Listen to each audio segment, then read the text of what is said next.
Hi everyone, Meg here from Team Sari. Please enjoy this Encore episode of the Sari Swears podcast.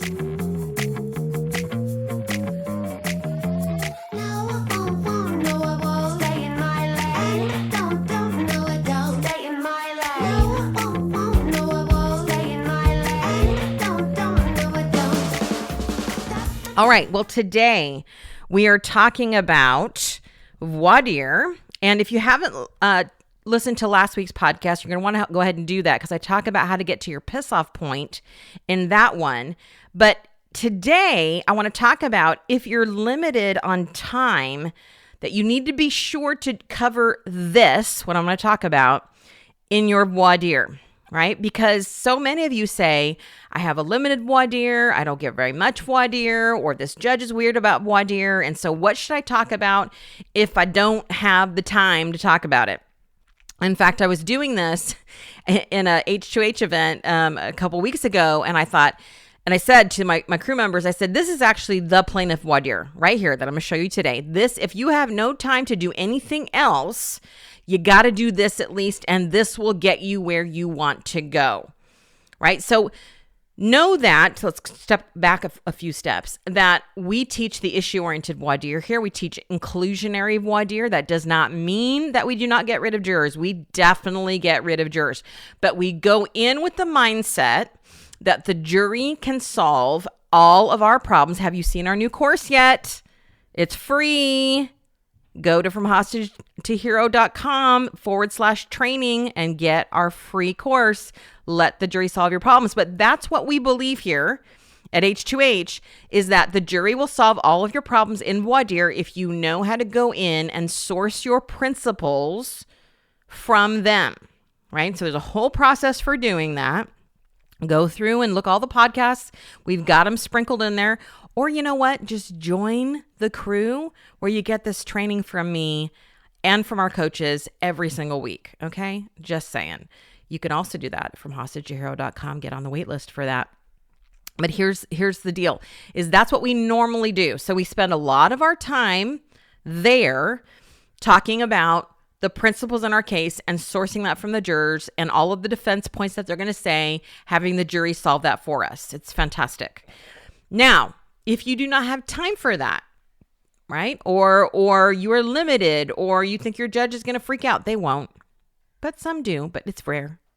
But if for some reason that's on your radar, then what you can do and what you always should do is the voir dire that I'm going to teach you today. Now, what I will also say is last week we talked about the two things that a jury needs to give you a verdict, right? And those two things are, they need to feel or see or be shown that the defendant's conduct was avoidable, meaning they could have made different choices and have avoided this harm. So I guess the harm could have been unavoidable had they made different choices. And two, that money can help. So you're definitely going to want to go back and watch that. But now what I want to share with you is this idea, or this fact actually, that when it comes to the money part, there are also two things that a jury needs. They need to believe that money holds people responsible, and that, again, money can help, right? So now we're going to divide that money can help into kind of two realms there. So here's what I want you to be thinking as you put together this voir dire. And if you haven't already gotten a pen and paper out, do it now, because you're going to want to take notes today for sure. So we talk quite a bit about creating funnels. In fact, it's become known as the funnel method, which is part of the H2H method now, which is this idea of you want to get the principle from your juror instead of giving it to them and asking if they agree. And we're gonna do some more podcasts on that principle and all of those things. But what I want you to know here in this podcast episode is that there are three principles that you're going to want to get from jurors out of this particular voir dire that I'm about to teach you today. And here are the three principles. And remember, a principle is a truth, right? That most people agree with. Not everybody, but the majority of humans agree with. All right. So here's the 3 principles that we want our ideal juror to believe. Principle number 1, write this down. People should take responsibility when they hurt someone. Don't we want our jurors to believe that? I think we want our jurors to believe that. It's very important that our jurors believe that. Yes? Okay. Principle number 2. Money holds people responsible. Okay, right? That's what we're there to do. And the third thing is money can help. So these 3 things together are what every plaintiff attorney needs to have the jury believing and jiving with in order to get our verdict. Outside of the could have been avoidable part, right? We also need that. But today we're just focusing on the money part. Okay? So let's talk about how to deal with these 3 things. So we want the first one, we want jurors to believe, and they do believe, most of them do, that's what principles are, that people should take responsibility when they hurt someone. So I want you to remember or think about, if you're not in the crew, I'm saying remember to the crew because you should already know this, that principles are never something that we're trying to convince the jury to believe. Principles are something the jury already believes. Let me say that again. We are not trying to convince the jury to believe anything. These are things that they already believe. And what we are doing is just getting that into the air, so to speak. Bringing it out into the conversation so that jurors can rally around it, form the group, go on and give us our verdict. Okay? So we already come in way ahead of time. This is what my next podcast is going to be on. Knowing what these principles are and just getting them into the air. It's not about convincing them that these actually are true and real. So we know going in that people should take responsibility when they hurt someone. So how can you get that into the air? Well, that there comes in the funnel method. So what we do in the funnel method is we always start with a larger question that then narrows down and down and down until we get to our principle. And in many cases, but today may not go that way. So this is what's funny about this. We tend to use this line of questioning. Who here has experience with? Okay, so that's the experience question, which then narrows down to what are your expectations of, which is the second narrowing down, right, of whatever the experience we just asked them about. And then what could happen if their expectations were not met, right? So that normally gets us down to the principle. The point of today is that you may not use those 3 questions, experience, expectations, and what can happen if, but you want to make sure that you're narrowing down. So think of a funnel as you're doing this. So what I tend to use for the responsibility question, but you can use anything you want, is who here has ever had parents or is a parent? And what have I done? Everybody has to raise their hand, right? Everybody's had parents. And some of them will have been parents or are parents, okay? So now, I'm not going to go and ask people anything. Normally, that first experiential question, then you go and you dive in. I don't care about their experiences. That's just a way to warm up the group. Boom, I'm going to get down my funnel. Next thing, what did your parents do? Or you who are parents, what do you teach your children? What did they do? Or what do you teach your kids when they hurt someone? How do you hold them responsible? Right? So they'll say, well, they have to go say they're sorry, or they have to make up for it, or whatever. So if they say, for example, they have to say they're sorry, then I'll say, is that enough? What if they broke something? Right? If they say, well, they're going to have to make it right, I'd say, and how would they do that? Right? So I'm not telling them anything. I'm just mining until we get to they have to make it right. Right? People should take responsibility. Right? Because you'll say, what's important about that? And they'll say, people should take responsibility, right? It'll come out of their mouth. That's a great follow-up question. What's important about that? When they tell you, well, they had me go back in and pay for it. What's important about that? Well, they were showing me to take responsibility. So should people take responsibility when they hurt someone? You can maybe wrap up the line of questioning if it hasn't come out of someone's mouth. But the point is that you're questioning however you choose to do it. That's the way I choose to do it. And I've done it different ways, is to get the group rallying around the idea that people should take responsibility when they hurt someone. If you're a longtime listener, you've probably heard me say practice makes progress.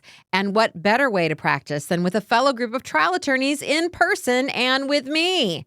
Our 2-day Command the Courtroom Masterclass sessions put the H2H method into action, and I'm there every step of the way with live coaching and feedback and finish mama fierceness. And don't just take my word for it. Here's what PI attorney Sean had to say about our 2-day masterclass. My biggest takeaway is that I now have a new approach as to how I'm going to enter the courtroom.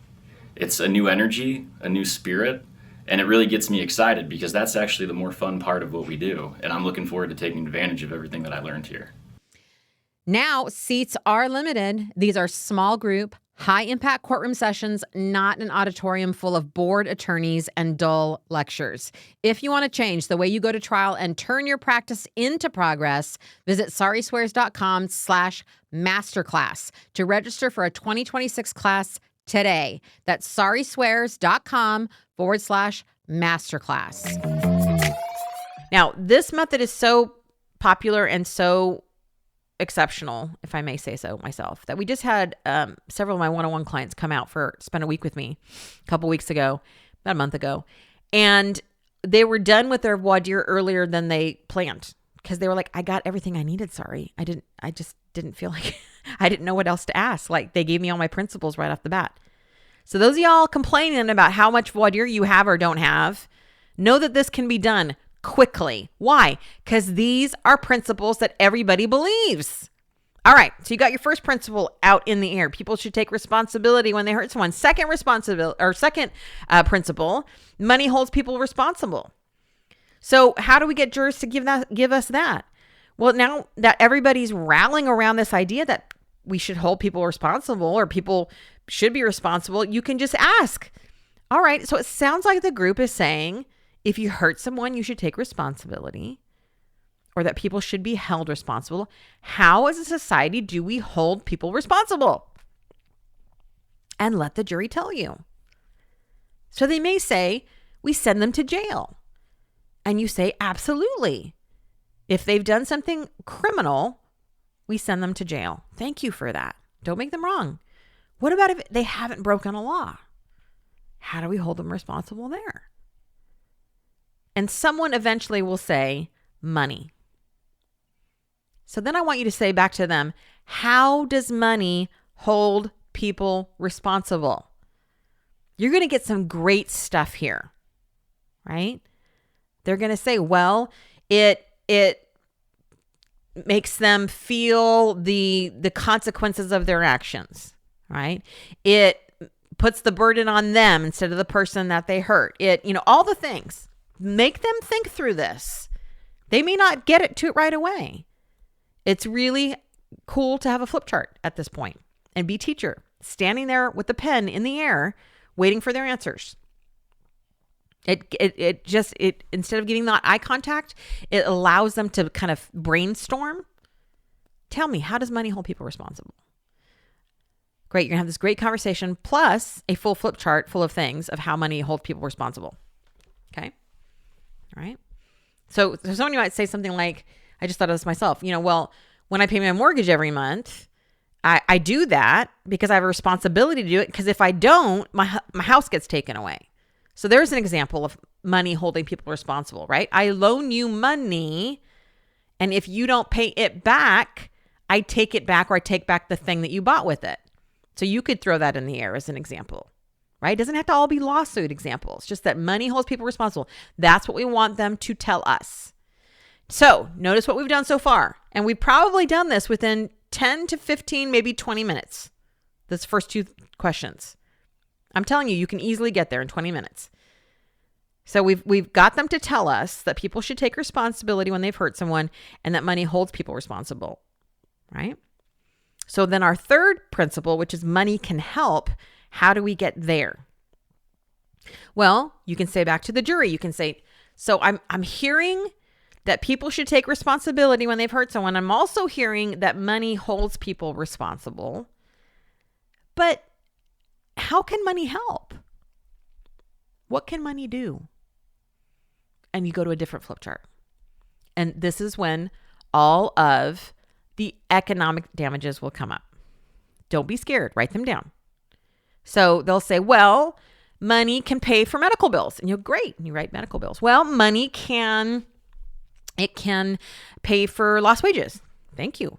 What else? Well, it can pay for accommodations to their home if they've been hurt and they need, it can pay for medical equipment. It can pay for a new van. It can pay for all those things, right? So you're like, great. What else can money pay for? Or this would be a great time to go into the price versus value. You can say, thank you for this list.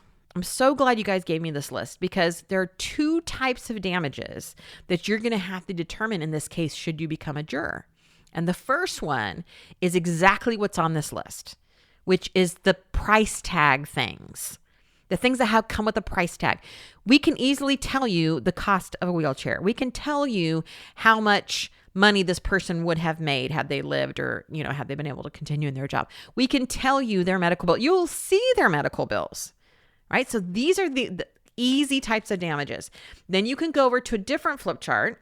And I would definitely go over to a different one if you're going to use flip chart for this and say, but there is a second type of damage you're going to have to decide in this case. And that's the value of something. You walk back over to the flip chart and you say, this one, the price, that's how much something costs. You walk over to your other flip chart. You said the value, this is the meaning or the worth of things. Things like, and you can get them started. What it's like to no longer be able to mow your lawn and the neighbor's lawn. That's something you always did. You're the neighborhood guy. What it's like to no longer walk your daughter down the aisle. Can you guys help me with this list?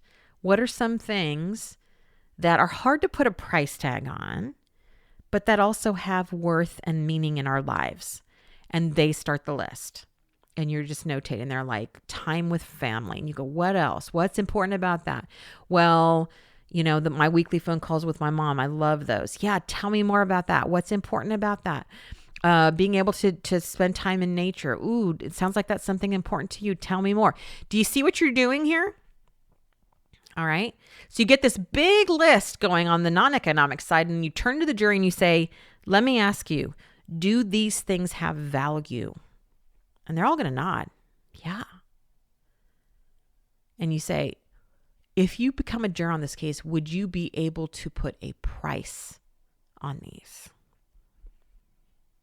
And a lot of people are going to say no and say, no, before you answer me, I know that you're going to think, how could I ever do that? That's impossible.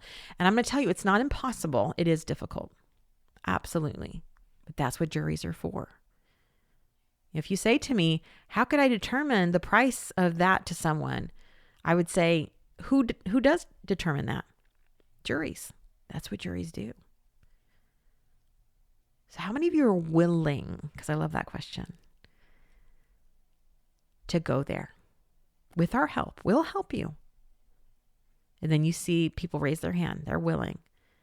And then you say, juror so-and-so, you raised your hand. Tell me why you're willing. And you just get this great conversation. It is the most beautiful moment ever. Notice how the energy is changing in this podcast when we get to this part of the voir dire. Or if this ends up being your only voir dire. At this point, the defense is sweating bullets.